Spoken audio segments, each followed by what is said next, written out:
নমস্কার। স্বরচিত কবিতা মা হওয়ার অনুভূতি। 10 মাস গর্ভে করে ধারণ, জেনেছি অনেক কিছুই বারণ করার কারণ। যদি না থাকে স্মরণ, ভুগতে হবে আমরণ। নিয়ে প্রসব যন্ত্রণা, দিচ্ছে সবাই সান্ত্বনা।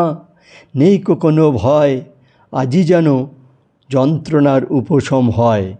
বুক করে দুরু দুরু, নার্সিংহোমে যাওয়ার প্রস্তুতি হয়েছে শুরু। সবার যত টেনশান, শুনছি কত শাসন। শরীরে নেই বল, সবার চোখ করছে ছল ছল।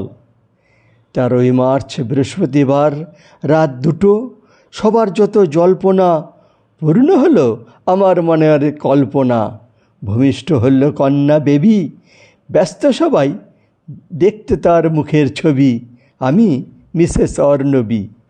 টেনশান থেকে হলো সবাই মুক্তি, এক একজনের এক এক রকম যুক্তি। জানাচ্ছে কত সহানুভূতি, আমি পেলাম মা হওয়ার অনুভূতি। ঘরে হয়নি রান্না, পেটে পড়েনি দানা। শুনে বেবির কান্না, পোষ্য জিকো ধরেছে যত বায়না।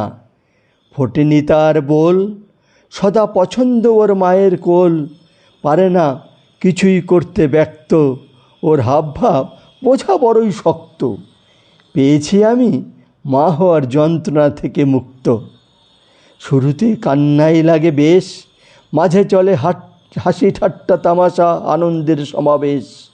আবার কান্না দিয়েই মানুষের জীবনের হয় শেষ।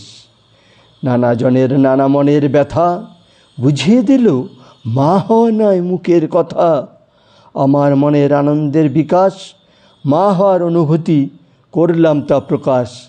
আমি পেলাম কত আনন্দ সহানুভূতি, প্রকৃত মা হওয়ার অনুভূতি। নমস্কার।